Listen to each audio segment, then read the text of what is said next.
ఏదైతే సెషన్ నడుస్తుందో అందులో ఇన్నాయన్నీ వింటుంటే ఇప్పటికి కూడా జనానికి ఇవన్నీ గెలవలేదా అని నాకు అనుమానం. నైజాం మంచూడగాని ఇప్పుడు అంటే సామ్రాజ్యవాదానికి వ్యతిరేకులమా కామా మనం, పెట్టుబడిదారికి వ్యతిరేకమా కామా, ఎట్టి జాకెట్ వ్యతిరేకులమా కామా, జాగ్రత్తగా వ్యతిరేకులమా కామా, ఇవన్నిటికి వ్యతిరేకం అయితే ఈ సమస్య దాదాపు అనిపిస్తుంది. నేను పెద్ద చదువుకోలేదు, నేను ఉర్దూ మీడియమే చదువుకున్నా. అందులో కూడా నా చదువంతా 5వ క్లాస్ వరకు ఫస్ట్ పంజం అని నేను నైజాం స్టేట్లో పంజం చదివిన. ఇప్పుడు నా వయసు 89 సంవత్సరాలు. నేను పంజం చదివినాక నాకు ఒక లాభం ఏమైందంటే అప్పుడంతా ఉర్దూ భాషనే ఉంది. నాకు ఒక పెద్ద గొప్ప లాభం అయింది. నైజాం ప్రభుత్వంలో నాకు అయిన లాభం ఒకటి ఏంటంటే ఉర్దూ నేర్చుకున్నాను. అది ఒక మంచి భాషను నేర్చుకున్నాను, మంచి అభివృద్ధి భాషను నేర్చుకున్నాను. కొంతమంది ఈ రోజు కూడా నైజాం వ్యతిరేక పోరాడంటే ముస్లిం వ్యతిరేక పోరాటం అనే రోజు కూడా ఉన్నారంటే చాలా బాధాకరమే. నావడం నైజాం ఎవడు, నైజాం అయినాడు మీకు కొంచెం ఒకటి సామ్రాజ్యవాదం వ్యతిరేకమనే అనేది మొదలు మిగిలిన సామ్రాజ్యవాదం బ్రిటిష్ వాడు ఆయన తొత్తు నైజాం. ఆయన చేసిన పని అంటే ఏంటిది, ఉర్దూ భాషకు మంచి సేవ చేసినప్పుడు దానికి కాలం లేదు. అదొక్కటి సరిపోదు కదా. ఉర్దూ భాషను నువ్వు సేవ చేసిన నేనే, కానీ తెలుగు భాషను నాశనం చేసినావు. తెలుగు భాషను సర్వనాశనం చేసి తెలుగు భాష మాట్లాడుకోలేకుండా మరి ఇవన్నీ చేసినాక నేనేమో 89కి వచ్చిన ఇవన్నీ దేశమంతా దొరికినట్టు అన్నీ అయింది. నైజాం అనగానే తూర్కోలేదు అన్నట్టు అనుకునే భావం మాత్రం చాలా బాధకరమైన వారు. నైజాం ఏదో తూర్కోలేదు.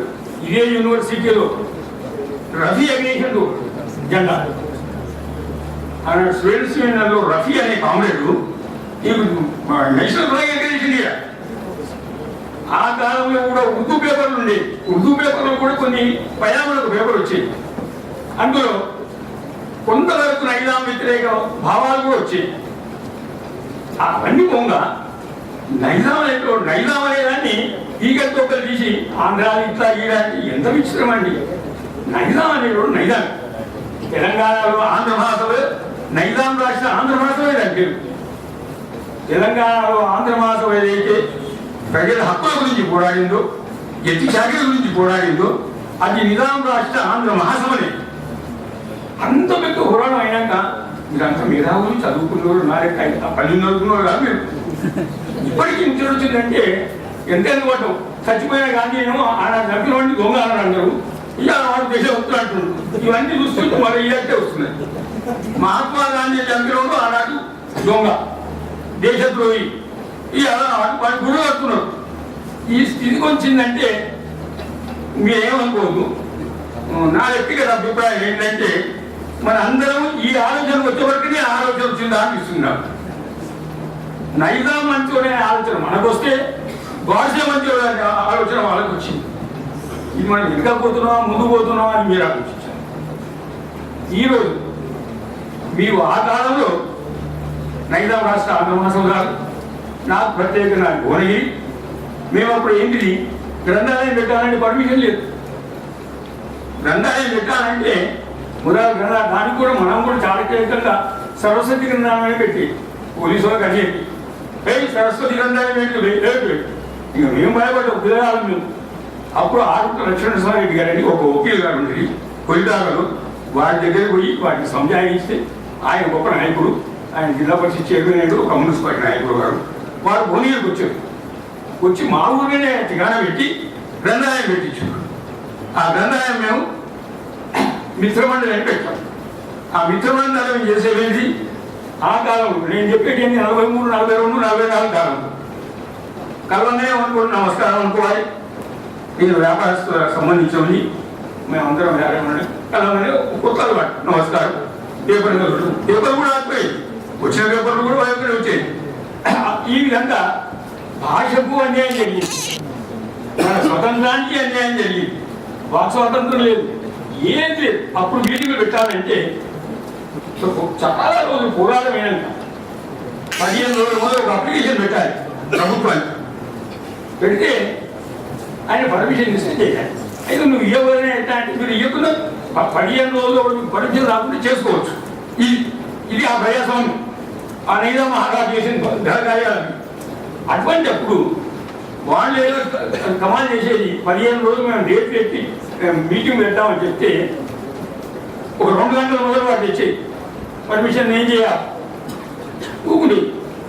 అంటే ఎందుకు చెప్తున్నా అంటే ఎన్ని కుట్రలు ఇవి మన భావాలు చెప్పుకునేందుకు అవకాశం లేకుండా. అన్నిటికన్నా ప్రధానంగా నైజాం వ్యతిరేక పోరాటం అనేది ఆయన ముస్లిం కాబట్టి అంటున్నాం కానీ అది సామ్రాజ్యవాద వ్యతిరేక పోరాటంలో ఒక భాగం. నైజాం చేసే ఎత్తి చాకరీ విధంగా దౌర్జన్యాలలో ఒక భాగం. అటువంటి దాన్ని కొంతమంది ముస్లిం వ్యక్తులు ఇప్పుడు వాడు అప్పుడు ఉన్న ఎవరు నైజాం మంచివాడు. ఎందుకంటే ఓ కాలంలో నైజాము ఓ పెద్ద గొప్ప మనిషి వాడు చెప్పేది మనమంతా ముస్లిం అంతా రాజులమే. ఇప్పుడు హిందూ మహానుభావులు చెప్పినట్టు మనం మన పాలకులానా ప్రోగ్రాం చేస్తాడు. ఇవన్నీ సాధ్యమైన ముచ్చట చెప్పి పబ్బం గడుపుకునేది తప్ప ఎక్కడ అందరం అంతా హిందువులమే. ఆయన తీసుకొచ్చిన ఆయన ఇవన్నీ అప్పుడు ఎక్కడ పోయినా ఆయన ఆ పోరాటం చెప్పకపోను అలాంటి ముందుకొచ్చి ఇవన్నీ చేయదు. ఇవన్నీ మా పోయినాక ఇప్పుడు వచ్చి ఇవన్నీ అర్థం లేని మాటలు చెప్పి మళ్ళీ మతోన్మాదాన్ని ప్రయత్నం చేయడం ఎంత దూరం. నైజాం కాలంలో ఆంధ్ర మహాసభ ద్వారా ఎట్టి చాకరీ మొదలు ఆంధ్ర మహాసభలో అన్ని భావాలు ఉన్నాయి. భువనగిరికి వచ్చేవారు. నాకు 9వ ఆంధ్ర మహాసభ నుంచి నాకు సంబంధాలు ఉన్నాయి. మా భువనగిరికి 11వ ఆంధ్ర మహాసభ. నేను 9వ ఆంధ్ర మహాసభ కూడా పోయినా మాదిరాజు రామకృష్ణరావు గారి వరంగల్ పెద్ద రాయరు ఆయన అధ్యక్షులతో సమావేశమైంది. అప్పుడు తీర్మానాలు చేసి ప్రభుత్వాన్ని ఎట్టి చాకరీ వ్యతిరేకంగా ఏ దౌర్జన్యాలు ఆ కాలంలో జరిగేది అది అయితే ఆ తీర్మానాల కానీ చిన్న ఘర్షణ. హెచ్చరిస్తున్నామని ఒక వర్గం అని వేడుకుంటున్నామని ఒక వర్గం. ప్రభుత్వానికి కోరేది ఏంటంటే మీరు ఎట్టి చాకరీ మాన్పించండి అని అంతనే సమానం. ఇంకో వర్గం ఎట్టి చాకరీని మీరు బంద్ చేయండి లేనట్టని మేము హెచ్చరిస్తున్నాం, మేము పోరాటం చేస్తాం, పోరాటం మేము అండి అనుకో హెచ్చరిస్తున్నామని. ఆ రెండింటి మీదనే ఘర్షణ జరిగింది. అటువంటి పరిస్థితుల్లో కూడా ముస్లింగా ఏమైనా ఆ కాలంలో కూడా ఇంకా ముస్లిం చేసిన ఎన్నో నేను చెప్పే దాంట్లో లింకు లేకుండా కానీ అని చెప్తాను. ఆ కాలంలో అదే సమాజం చెప్పకుండే ముస్లింలు కొంతమంది మతోన్మాదమైన ముస్లింలు ప్రభుత్వానికి అనుకున్న ముస్లింలు గ్రామాలలో హర్జనులందరినీ హిందువులందరినీ ముస్లిం చేసి అప్పుడు ఆయన సమాజం ముందుకు వచ్చింది. పండిత నరేంద్ర గొప్ప వ్యక్తి పండిత నరేంద్ర గారు ఆర్య సమాజ్ ద్వారా గ్రామాలకు పోయి మాకు శుద్ధి ఉద్యోగం పెట్టారు. శుద్ధి ఉద్యమం అని చేసి గ్రామాలలో ముస్లింలుగా ఆయన హరిజనులను మన శుద్ధి చేసి హిందువులుగా మార్చారు. ఆనాడు వచ్చేది ఇదంతా మీకు 40 లోపలనే ఇదంతా జరిగింది. ఇవన్నీ ఘోరాలకు వ్యతిరేకంగానే ఆంధ్ర మహాసభ పోరాటం ప్రారంభించింది. ఆ పోరాటంలో తెలుగు భాష అభివృద్ధి విషయంలో మనం ముస్లిం భాషను ఉర్దూని ఎన్నడుకోవద్దు. ఎందుకని లేదంటే అది ఒక భారతీయ భాష, అది గొప్ప భాష. మీరు ఆ కాలంలో చూస్తే సామ్రాజ్యవాద వ్యతిరేక పోరాటంలో ముస్లిం చాలా ముందుకు వచ్చింది. ఇన్ఖిలాఫ్ జిందాబాద్ అనే నినాదం ఉర్దూ నినాదమే. ఇన్ఖిలాఫ్ జిందాబాద్ అనే నినాదం ఉర్దూ నినాదం. ఏ యూనివర్సిటీలో మగ్దుం గారు ఉండి మగ్దుం గారు అప్పుడు ఎన్నో పాటలు పలికారు సామ్రాజ్యవాద వ్యతిరేకంగా. ఆ కాలంలో ఆయన ఒక కేసు పెట్టి 2 నెలలు జైలు పంపితే ఇప్పుడు జుమా అయినా. అయితే అప్పుడు ఆనాడు కమ్యూనిస్ట్ పార్టీ సభ్యుడు ఆయన. పార్టీ ఏమన్నది ఈ 44, 43 ఆ ప్రాంతం అదే జైలు 200 వచ్చాడు కాదు, జనానికి తెలియాలి. ముస్లిం కూడా జైలు పోతున్నారు నైజాం వ్యతిరేకంగానే అని మొత్తం గారు జైలు పోయారు 2 నెలలు. ఈ విధంగా హిందూ ముస్లిం ఐక్యతతోని సామ్రాజ్యవాద వ్యతిరేక దొరల వ్యతిరేక జరిగిన పోరాటమే అప్పటి నుంచి ఇప్పటిదాకా నడుస్తుంది. ఇంకా కొన్నిసార్లు అంతకుముందు నాకు ఏమనంటే ముస్లింల నినాదం ఇచ్చింది ఎవరు? తెలంగాణ పోరాటంలో విపరీతంగా అన్యాయం జరుగుతుంది. ఆ కాలంలో లేవి వసూలు చేసి వచ్చింది విషయం. లేవి వసూలు పోతే జనగామ దగ్గర ఆత్మూరు అనే గ్రామం ఉంది. ఆత్మూరులో లేవికి వసూలు చేసేందుకు రిజర్వ్ పోలీసు కొద్దిమంది కొంత ఏమో పంట పండులు ఏం పండులు ఏమేమి కట్టనాయి అంటారు. కట్టనాయి అంటే వాళ్ళు పోలీసు వాళ్ళు కొద్దిగా గట్టిగా మాట్లాడారు, కొద్దిగానే ఉంటారు వాళ్ళు కూడా. అయితే అప్పటికే ఆ ఉద్యమం ఇది తెలంగాణ ఎట్టి చాకరీ వ్యతిరేకంగా జరిగే ఉద్యమం స్టార్ట్ అయిందా వాళ్ళు వ్యతిరేకించారు. నైట్ అయితే జాబ్ జాగ్రత్త ఎక్కర్లు ఆ నలుగురేళ్ళు వెంటనే భయపడేది వచ్చి పోలీసులు రిపోర్ట్ ఇచ్చాడు ఆ పంపు లేవి माके जो कम्युनिस्ट पार्टी के लोग हैं आंध्रमानवा के लोग हैं हम लेवी नहीं जी అప్పుడు ప్రభుత్వం ఏమాలు చేసింది ఈ ఒక్కబారి మనం ఎంత పోటీ అంటే ఇంకా తిరగబడతాం తన్నుండి గుద్దుండి లేవి వస్తుంది మళ్ళీ రిజర్వ్ పోలీసు వచ్చి ఆ ఊరికి వచ్చి తన్ని బుద్ధి ఎన్ని ఆరాధికలు చేసిందంటే భర్తల ముందు భార్యను చేర్చేందుకు కూడా చిరిపడి అన్ని వసూలు చేసిన భయభ్రాంతి కల్పించింది.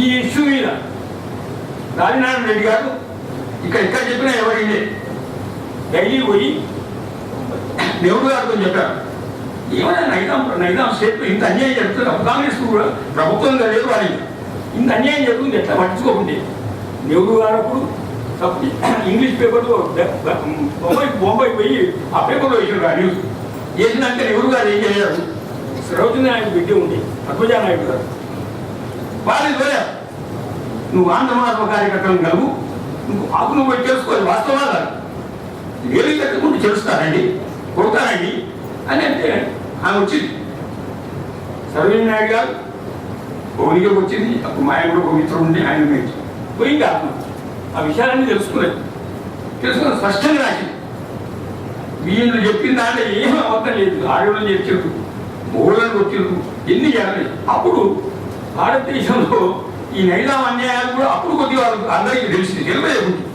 ఇప్పటి పరిస్థితుల్లో కూడా తెలవని పరిస్థితులు ఉంటే ఇంకా అప్పుడే ఉంది. ఇప్పటికి కూడా నైజాం అంటే తుర్కాయలు కాదు మన ఆయన ప్రభుత్వం వ్యక్తి ప్రభుత్వం నైజాం ఒక ప్రజాస్వామ్య ద్రోహి మనం అంటాం నైజాం.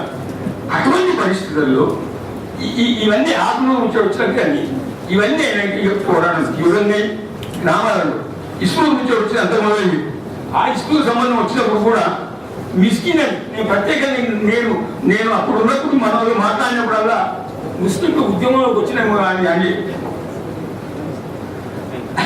ఆ కాలంలో మిస్కిన్ అని ఇస్మూల్ రామచంద్రెడ్డి బంటు ఆయన ఎన్ని దౌర్జన్యాలు చేసి బండయ్యే ఒక ముస్లిం రైతు ఆ రైతు ఆ ప్రభుత్వానికి వ్యతిరేకంగా కోర్టులో కేసేసాడు.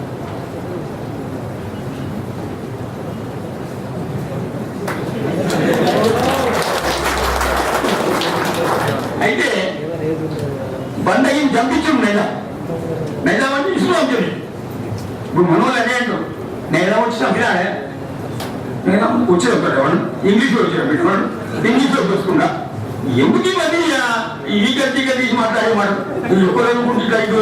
సమాజాన్ని క్షమించాలి ఎందుకంటే నేను తక్కువ అర్థం చెప్పాను. నేను బంధువు చదివినాయి నా బంధు జ్ఞానం పోయి నేను కమ్యూనిస్ట్ పార్టీలోకి వచ్చిన కమ్యూనిస్ట్ పార్టీ నాయకత్వం పనిచేసిన ఇటువంటి విద్యావంతులైన మహానుభావులు కూడా మా మిత్రులు ఎవరు నా చదువురాలని వాళ్ళు మంచిగా బాగా చదువుకున్న వాళ్ళు సమాజాన్ని ఎంత ముందుకు తీసుకుపోయే వాళ్ళు. అయితే ఈ విధంగా నైజాం యొక్క దౌర్జన్యాలు నైజాం యొక్క ప్రభుత్వం ఇంకోటి అంతకుముందు అన్నాడు నైజాం అనే పదాన్ని నైజాం అంటే అది నిజాం అంటే నిజామే ముస్లింలకు ప్రాతినిధ్యం వహించడం నిజాం ముస్లింలకు కాదు. ఆయన ఏమైనా బ్రిటిష్ సామ్రాజ్యవాదానికి ప్రాతినిధ్యం వహిస్తాడు లేకుంటే ఇస్మూల్ రామచంద్రెడ్డి వహిస్తాడు ఇంకెవరైనా దోసుకుంటూ ఉంటే వాడిని వహిస్తాడు కానీ ముస్లింలకు ప్రాతినిధ్యం వహించడు. అందుకే మీకు చెప్పాను దీని మీద జెండా కట్టింది రఫీ ఒక ముస్లిం అలా హిందూ లేదే కాదు రఫీ కట్టాడు ఎంతో మంది ముస్లిం మతం సాపు ముస్లిమే మతం గారు సామ్రాజ్యవాద పోరాడేదా ఇవన్నీ పోగా భారతదేశంలో కూడా ఒక ఇక్కడే కాదు భారతదేశంలో కూడా అలీ సర్దార్ జాఫీ కైఫీ ఆర్మీ ఖవాజా అహ్మద్ అబ్బాస్ ఇటువంటి ఎంతో పెద్ద పెద్ద వాళ్ళు ఉర్దూ సామ్రాజ్యవాద వ్యతిరేకంగా నైజాం వ్యతిరేకంగా ఏదో పార్టీ రాసింది. నైజాం సర్కార్ అన్న పాటను మనం ఇంకా ఈగలు కాదు బరాబర్ రాసింది నైజామే బండి ఎంత బండి కట్టే పాట నైజామే అన్న ఏ మాత్రం సంతోషం లేదు. అదే మేము కూడా కొన్నిసార్లు పాటలు పడ్డాం. తెలుగు తల్లి బిడ్డలం తెలంగాణ వీరులం అదురు బెదురు లేక మేము ఎదురు తిరిగిపోవడం నైజాం అంటే ఎంతరా వానిత ఎంతరా అంత కలిసి అంతే మంది అడ్డు దొరుకుతారు. ఇది నైజాం కదా ఆంధ్ర నైజాం లేదు తెలంగాణ నైజాం కదా ఎంత పొగలండి ఇంకా ఎన్నో ఉన్నాయి. ఆనాడు సామ్రాజ్యవాద వ్యతిరేక పోరాటం అక్కడిట్లేదు, తెలంగాణ పోరాటం అక్కడెత్తి గ్రామాలలో ప్రతి రాళ్ళు పట్టుకొని వచ్చారు. ప్రతి ఇంట్లో మేము తయారైంది. ఎంతో ఆ ఉద్యమం అయింది. మేము ఆ కాలంలోనే నేను భువనగిరిలో మేము మీటింగ్లు పెట్టుకుని చేసి నాకు అరెస్ట్ చేసి జైలుకు పంపాము. ఒక నెల మేము ఒక ఏడాది జైలు ఉండేది. అప్పుడే ఎంతోమంది మిత్రులు రాజ్భాగం మాయమైనా పట్టుకుని అలవాటు మాయమైనా జైలు సన్నది. మేము అందరం ఉన్నాక 8 నెలలకు వీళ్ళు వచ్చారు. కొడంగారెడ్డి, చెన్నారెడ్డి వీళ్ళందరూ కూడా వచ్చారు అనుకోండి. వచ్చాక ఒక కమ్యూనిస్ట్ పార్టీ ఏం చెప్పింది, ఉద్యోగం చాలా తీవ్రంగా ఉంది, మీ జైల్లో తప్పిరమ్మా. అయితే మాకెందుకు ఆ ఉద్ది పుట్టింది కూడా పంపించుకోండి. అయితే అంతనే హైదరాబాద్ కాంగ్రెస్ ఏం చెప్పారు, రాజ్ బహదూర్ జవహర్లాల్ నెహ్రూ వాళ్ళు చేయలేనుకున్నాయి. వాళ్ళకి ఏ క్లాసు, మాకు బి క్లాసు, మేము అదే చేస్తున్నాం. అయితే కాంగ్రెస్ ఏం చెప్పారు, రాజ్ బహదూర్ జవహర్లాల్ వాళ్ళు పోయినాక మీరు ఉండి, ఎందుకంటే మాకు పెద్ద నాయకులు వాళ్ళు, మేము కూడా అనుకున్నాం. దాని గురించి ఒక పెద్ద ప్లాన్ మా రాజు అర్థగంట సేవించి అదేం లేదు. ఆయన రాజు గారు జవహర్లాల్ని ఉస్మానియా హాస్పిటల్కి వచ్చారు. వచ్చినాక అప్పుడు పరంజేబి అని ఒక డాక్టర్ ఉండే, ఉస్మానియా ఆయన కూడా పనిచేస్తుండేది. నేను ఈ కథలు ఎందుకు చెప్తున్నా అంటే అప్పటి నుంచి నేను ఈ నిర్ణయాన్ని చూస్తుంటే ఈ నైనా ప్రభుత్వం ఎవరేం చేయలేదన్నట్టుగా కనబడేది. పరంజేబి ఒక డాక్టర్గా ఉంది, అందులో ఉండి రాజ్బాబును జవాన్ను జైలు నుంచి దొరికిపోతే అది పోగానే ఎవరు ఆయన పడిపోతారు. పరంజేబి ఎందుకు తెల్లబట్టలు వేసుకుంటాడు. ఆ పోలీసులు ఇంకొను చంద్రబాబు చేసి లాంగ్ పెడతాను దొరికిపోయాడు. పోలీసు వాళ్ళు ఎంత ఆయన కొద్ది దూరం దొరికిపోయాక ఆడ ఒక హాల్ ఉంది, तुम यहाँ खाओ हम इनको अंदर ले जाए. ఆ పోలీసులు ఇద్దరు పెట్టి ఆ ఇద్దరు లోపల నీళ్ళలో పడిపోయి ఈ తర్వాత పెట్టిందో అక్కడి నుంచి రాకపోతే అది మామూలు మాట. ఇది 46వ ప్రాంతం. ఇన్ని గొప్ప గొప్ప ఆయన ఒక డాక్టర్గా ఉండి ఎంత పెద్ద రిస్క్ తీసుకున్నాడు. ఆడ కారు పెట్టిండ్రు, ఆ కార్లో తీసుకుని ఆయన చనిపోయిండు, సైకిల్కి ఈయన వెళ్ళిపోయిండు. ఓ అర్ధగంటగా చూసి పోలీసులు దేశభక్తులకు ఉన్నంత కోపము ప్రేమ వాడికి ఎందుకుంటుంది. వాడు ఉద్యోగం చేస్తాడు, వాడు అరగంట కొట్టాడు, దర్వాజ కొట్టే దర్వాజ ఎవరు చేయడు. వాడు పక్కన తెచ్చాడు, జాతి సాగు డాక్టర్ సమాజం లేదే ఉంది అని ఇంకో డాక్టర్ సమాజం లేదు. ఆయన ఇంకో డాక్టర్ సుజీత్ కప్పుడే సోకేది. ఆ దర్వాజ కూడా చూస్తే దర్వాజ రాజాడు అందరూ. అయితే ఈ విధంగా ఒక్కొక్క ప్లాన్ చేశారు. అట్లా అనుకుంటే ఇంకొక చేశారు. హైదరాబాద్లో కూడా నైజాంకు వ్యతిరేకంగా చాలా రాజ్బహదూర్ జైలు నుంచి వెళ్ళిపోయాక ఇంకొక చిన్న ఘటన జరిగింది. హష్మత్ గంజ్ ఉంది కదా ఇప్పుడు మనం, హష్మత్ గంజ్లో మీటింగ్ ప్రకటించారు. ఈ మీటింగ్లో రాజ్బహదూర్ గారు ఉపన్యాసం చేస్తారు.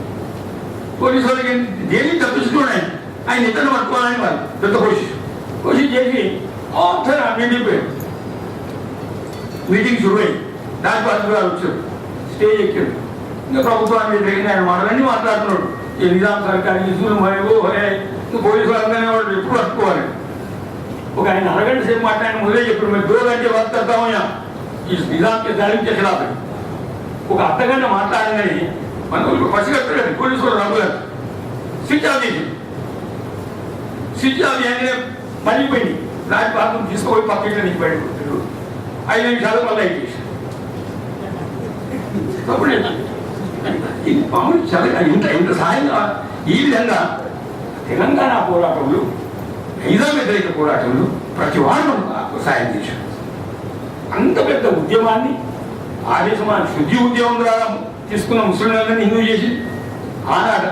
ఇప్పుడు మనం అనేది ఏంటంటే కానీ నైజాం అంటే ఏం లేదు.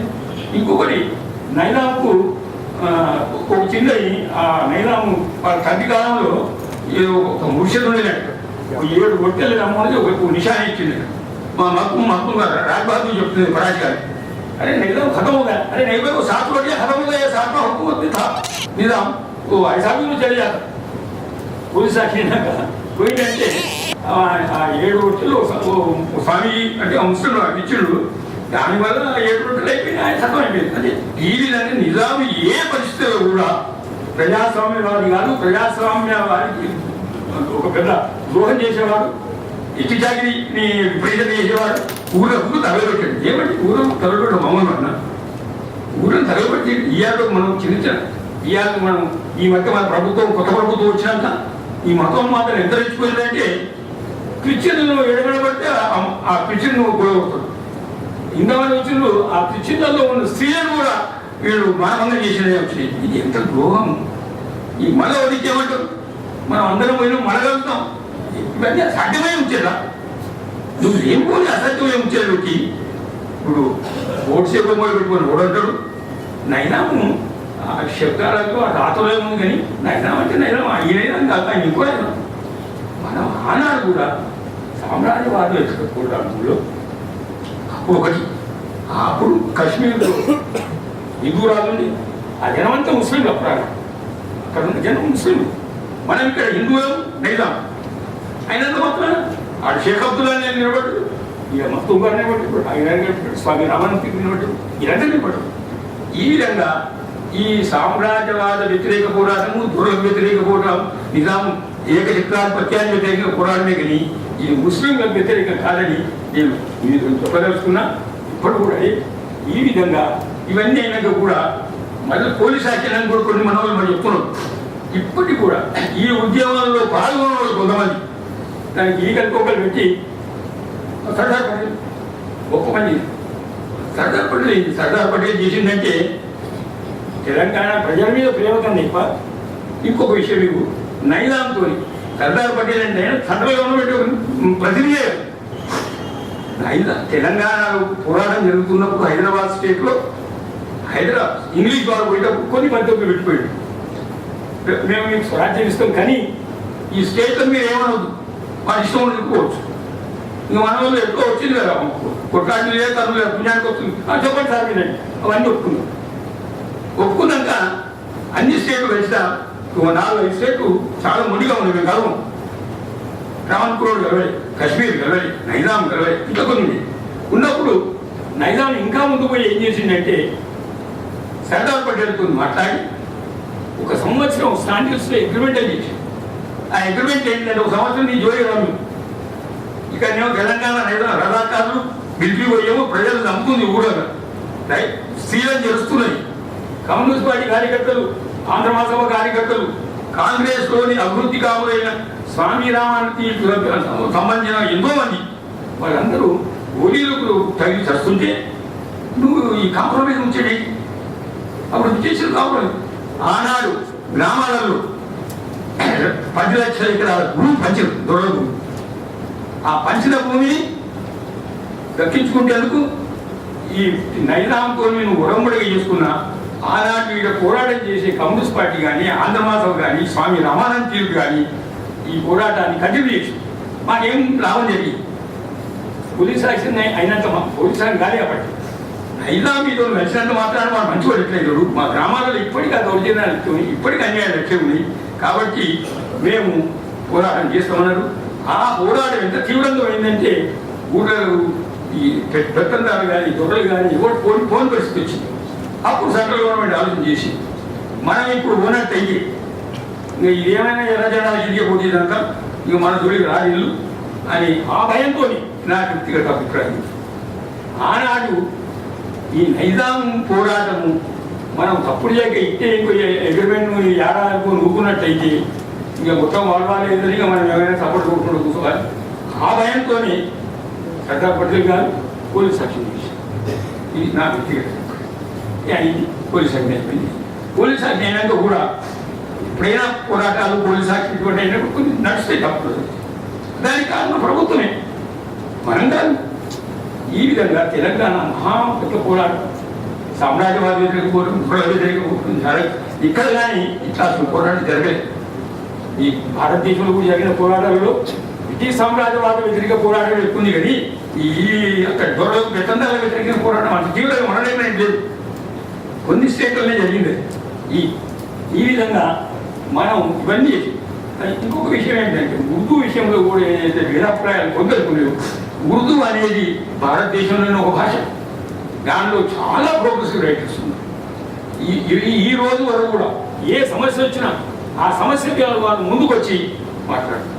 హైదరాబాద్ నేను మొదలున్నట్టున్నా ఉర్దూ భాష విషయం కూడా మరొక పోలీస్ యాక్షన్ అయినాక ఉర్దూకు నైజాం ఎంత ప్రోత్సాహం ఇచ్చి తత్తిమ భాషలను నాశనం చేసే ప్రయత్నం చేసిండో పోలీస్ యాక్షన్ అయినాక ఉర్దూ భాష కట్టుకోవడానికి. ఎందుకంటే ఆ పురాణంలో ఎవరు లేరు. ఉర్దూ చాలా అన్యాయం జరిగింది.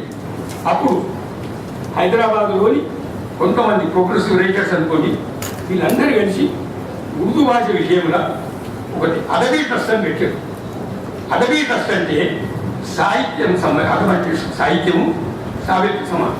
ఆ అదబీ ట్రస్ట్ పెట్టి దాంట్లో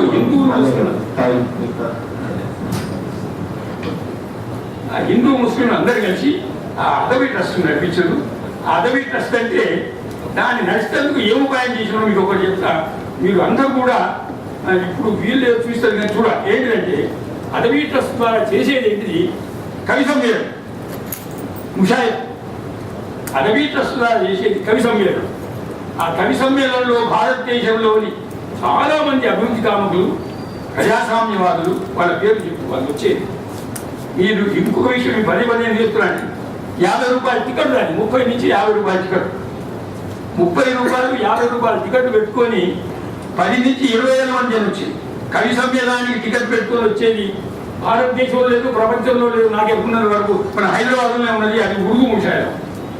ఉర్దూ ముషాయిరా వచ్చి వాళ్ళని ఆ ముషాయిరాని చూస్తుంటే తెలుగు మతోన్మాదులు కానీ ఉర్దూ మతోన్మాదులు కానీ తప్పుడు చెబుతున్నాయి. ఎందుకంటే ఆ ఉర్దూ ముషాయిరాలో వచ్చేవాళ్ళందరూ హిందువులు వచ్చేది, ముస్లింలు వచ్చేది, అందరూ కూడా దొరలకు వ్యతిరేకంగా, అన్యాయాలకు వ్యతిరేకంగా పాడగలిసి ఈ విధంగా హైదరాబాద్ గొప్ప చరిత్ర. సామ్రాజ్యవాద వ్యతిరేకాన్ని, మతోన్మాదానికి వ్యతిరేకంగా ఈ రోజు కూడా మనకు ప్రమాణం ఉంది. నేను మళ్ళీ మీకు చెప్తున్నా, మన రాజ్యాంగంలో ఉన్న హక్కులు ఏదున్నాయి అన్నింటినీ మాట్లాడి ప్రమాణాలు, విమానాలు ఇవన్నీ చేసి మంత్రులు అవుతున్నారు, అసెంబ్లీ మెంబర్లు అవుతున్నారు. దాన్ని మర్చిపోతున్నారు. ఇప్పుడు మనం చెప్పే లెక్క కాదు, ప్రభుత్వం చెప్పే లెక్కల ప్రకారమే ఓ కాలంలో అసెంబ్లీలో ఒక 5-10% ధర్మంతులు ఉండి మనందరూ ప్రజల నుంచి వచ్చిన వాళ్ళే ఉండి. ఇంకొకటి ఏంటి మతోన్మానం కానీ ఆ నిజాం కాలంలో ఫస్ట్ ఎన్నికలలో మీకు ఒక 2 విషయాలు నేను చెప్పవచ్చు. కొంత ముఖ్యులుండి బీడీ దేశపాండే హైదరాబాద్ అసెంబ్లీలో అపోజిషన్ లీడర్ ఉండి ఎంకసి ఆయన చాలా గొప్ప వ్యక్తి. ఆయన అసెంబ్లీకి రావాలంటే ఏం చేయాలి? మహారాష్ట్రలో పార్టీ బలంగా లేదు. బీడీ దేశపాండే అని తెచ్చి ఇప్పటికూడ జనగామ దగ్గర ఇప్పకూడ అనే ఊరు ఉంది. ఆ నియోజకవర్గం ఇప్పకూడ నుంచి బీడీ దేశపాండే గెలిచాడు. అంటే ఆనాడు ప్రజలకు నాయకుల మీద విశ్వాసం ఎత్తుంది. నువ్వు బీడీ దేశపాండే నుండి ఎవడు పెట్టవా, నువ్వు మావాడు, నువ్వు చెప్పేది కరెక్ట్. అస్త్ర సంఘాన్ని తీసుకొచ్చి జనగాంలో నడిపించాడు. అస్త్ర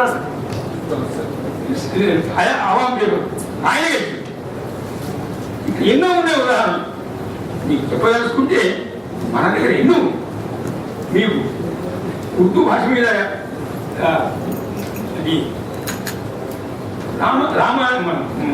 బాబ్రీ మసీదుని కూడగొట్టినప్పుడు ఇప్పుడున్న మన ప్రభుత్వం నడిపించే ప్రభుత్వం కానీ సెంట్రల్ గవర్నమెంట్ చూస్తుంటే చెప్పింది చేసింది చెప్పండి. కానీ 2 ఉదాహరణ. మేము వస్తే ప్రతివారి ఖాతాలో లక్షలు జమ చేస్తున్నాం. అది ఇంతవరకు కాదు. బాబరీ మసీదు కూడా మేము కూడా చూస్తుంటూ ఏది మన సింగు గవర్నర్ చంపాడు. ఆయన గెలిచే కూడా చెప్పాను, సంవిధానం చెప్పాడు ఎంత పోయి. ఇంకా మేము చూస్తుంటే ఈ మతోన్మాదం ఎంత పోయిందంటే అవసరాన్ని బట్టి అట్లా పేరు కూడా మర్చిపోతారు. జనసంఘం మన పార్టీకే ఇవి ఏ అయినా ఒకటి మీ సమయాన్ని తీసుకొని అధ్యక్షుడు వారు కూడా ఒకటి మాత్రం మనం చాలా జాగ్రత్తగా విషయాలను గ్రహించండి. మీరు గ్రహించకపోతే మీరు ఇప్పుడు ఈ రోడ్ బ్రేకర్స్ లెక్క కనీసం ఏమి మీరు విజయవాడలో పెడతారు. వాట్సే బొమ్మలు వస్తాయి, గాంధీ బొమ్మలు కూలిపోతాయి ఉంటాయి. ఇంకా గాంధీ బొమ్మలు వాట్సే బొమ్మలే వస్తాయి. ఇక ఎన్నడో ఎంకటించి అరే మీ ముత్తాత హిందూ ఉండే రాకుండా తూర్కోవడం మళ్ళీ ఈ కారణం ఇది ఏమైనా మనం ముచ్చట గురించి చెప్పేది కానీ సాధ్యం కానీ ప్రపంచం ఎంత ముందుకు పోతుంది, ఎత్తుపోతుంది. మనం మానవత్వాన్ని గౌరవిద్దాం, మానవీయతకు గౌరవిద్దాం. కానీ అందుకే మనం ఇప్పటికీ మీ 2 ముచ్చలు నేను చెప్పిన శంకర్జీ ముషాయిరా, మన 2వది అరబీ డ్రెస్ ముషాయిరా హైదరాబాద్లో ఒక పెద్ద ఆ విషయాలు వచ్చినప్పుడు నేను కొనేవాడిని మేము 20 మంది కలిసి ఆయన కారు తీసుకుని వచ్చి అది ఎందుకంటే 9 గంటలకు శురు అయితే రాత్రి 1 గంట మనకు బాగా ఈ విధంగా ప్రజలలో చైతన్యం ఇచ్చింది. ఉర్దూ మీద ఈ ద్వేషభావాలు ఉండవు అవన్నీ పోయినాయి. ఇంకొకటి ఏంటంటే పాకిస్తాన్ అయినప్పుడు జగన్నాథ్ ఆజాద్ గారని కాశ్మీర్ యూనివర్సిటీలో పెద్ద లెక్చరర్, ఆయన అప్పుడు జిందా ఉండే, ఇంత మొండిగా రాకుండే. అదే మీకు స్వామికి తెలియదు మా జగన్ అంటాం ఒక పాట రాయడం ఆయన రాసిచ్చాడు పాకిస్తాన్. జగన్నాథ్ రాసిస్తే ఆయన ఏం చేసిండు, అది ఇప్పుడు అచ్చాయ్ అని పాకిస్తాన్ జాతీయ విధంగా కూర్చొని ఎవరు ఒప్పుకున్నాడు. మన తెల్లారి అందరు వాడు ఏమవుతూ జగన్నాథ్ ఆజాద్ మాటను పాకిస్తాన్ జాతీయ గీతం చేసేవాడితే ఇక నువ్వు మంచివాడు కాదు అంటే ఇప్పుడు ఆ భయాన్ని బాగుంటుంది. ఇటువంటి విషయాలు అందరికీ సామాన్యంగా ఉర్దూ భాషతో సంబంధం ఉన్న ఒకనాడు మన కృష్ణకాంత్ గారు ఉన్నప్పుడు ఇది అనుభవం సెలెక్ట్ ఉర్దూ అని మన ఉర్దూ హాలే అందులో ఒక సభ అయితే ప్రతి సంవత్సరం ఆ సభ పిలిస్తే అప్పుడు ప్రేమ హైదరాబాద్ 10 నుంచి నేను ఆ మీటింగ్ పోయింది. పోతే కృష్ణకాంత్ గారు ఏం చేశారు, మొదట రావాలంటే ఆయన వీలు కాలేదు, రాలేదు. నాకు నేను ఆఖరి నాడు వస్తాను విషయాలు వస్తాను. అయితే నేను ఆ మీటింగ్ పోయిన కనుక మీకు చెప్తున్నాను. ఆ మీటింగ్ పోతే ఆ మీటింగ్ అంత అయినాక ఆయన ఇంట్లో వచ్చారు విషయాలు రాజభవన్. నువ్వు పోయినా అందరం కలిసి రాజభవన్ కృష్ణకాంత్ గారు వచ్చారు. ఇప్పుడు నేను మీకు చెప్పిన విషయం అది నేను కూడా ఆయన చెప్పి మళ్ళా జగన్నాథ్ ఆజాద్ రాసిన పాటను పాకిస్తాన్ గవర్నమెంట్ ఒప్పుకున్నాక జిల్లా కొద్ది ఎంత ఆయన తీసేసింది. ఇటువంటి ఎన్నో మీకు బాబరీ మసీద్ గొడవ వచ్చాక కైఫీ ఆత్మ గారు ఒక పాట రాశారు. కైఫీ ఆత్మ గారు ఏం రాశాడు, రామచంద్ర జీ కా దూసరా వనవాస్. రామచంద్రుడు అక్కడ పాడాడు. రామచంద్రుడు వచ్చిండు, వచ్చి ఆ సరియు నది దాటుతుంటే అంత నెత్తురు వర్గాలు కనబడుతున్నాయి, ఇవన్నీ ఉన్నాయి, ఇది ఎక్కడ ఎక్కడి నుంచి వచ్చిండ్రు అని ఆయన మళ్ళీ వాపసు పోయాడు. దాన్నే రాశాడు రామచంద్రజీ కా దూసరా వనవాస్. ఈ విధంగా గొప్ప గొప్ప వాళ్ళు సమాజానికి అసలు చేసి కొట్టుకున్నారు అన్నది. కాబట్టి ఇప్పటికి కూడా మీరు ఎంత నైజాం విషయంలో చిన్న విషయం చెప్పి నేను పనిచేస్తాను. నైజాం ప్రజాస్వామ్యవాది అంటే నైజాము ఆయనకు 200 మంది 100 నుంచి 200 మంది భార్యలని ప్రచారం. 200 భార్య ఉన్న నైజాము ఆయన పిల్లల గురించి షరఫ్ ఖాస్ భూములు 1000 ఎకరాల భూమి. షరఫ్ ఖాస్ భూమి అంటే నైజాము సంతానాన్ని సాధ్యం ఇట్లా 1000 ఎకరాల భూమి ఇప్పటికీ షరఫ్ ఖాస్ భూమి పొజిషన్కి పోయినటువంటి ఈ విధంగా షరఫ్ ఖాస్ భూమి ఇది ప్రజాస్వామ్యవాదండి. 100 పిల్లలు పెట్టుకొని చేసుకుంటూ ఇప్పటికి మనం అచ్చా ఇప్పుడు చెప్పిన వాళ్ళు కూడా ఎంత మభ్య పెడతారంటే ఐలమ్మ వచ్చి మేము కూడా మా ఉద్యోగంలో వచ్చింది. కానీ మా ఉద్యోగం వచ్చిందంటే ఎవరైనా పేరు చెప్తే బాగుండదు. ఐలమ్మ వచ్చి కరెక్ట్ ఐలమ్మ దొడ్డుకోవే వచ్చు. ఇక ఇప్పుడున్న మన ప్రభుత్వం ఐలమ్మ చూడు అయితే ఒక పని. ఈరోజు మార్క్సిస్ట్ పార్టీ నల్లగొండ భవనం పేరు దొడ్డుకొమ్మరయ్య, ఈడ ఐలమ్మ పేరుంది. మరి మహానుభావాన్ని నైజాం మంచోడు నీ ఆఫీస్ కొట్టుకురాదు ఉస్మాన్ బిల్డింగ్ నీకు నచ్చితే ఎందుకు పెట్టు కాశ్మీర్ చూపారు పెట్టు. నువ్వు మనం అవగాహన చేసేది కాబట్టి మనం ఎంతకన్నా కోరుచుకుంటాం. ఇవ్వ నేను కూడా రోడ్డు వచ్చా కాబట్టి ఈ విషయాలు మీరు మీతో పదే ఎందుకంటే మీ దగ్గర ఈ ముచ్చడు వచ్చిందంటే నాకు కొద్దిగా భయం ఇప్పుడు. నైజాం మంచోడి, కాసింగాని మంచోడి, నిజాం అనే శబ్దానికి ఈగలతో కలిగిస్తాం. కొద్దిగా మళ్ళా మనం సామ్రాజ్యవాద ఒక అర్థమైతే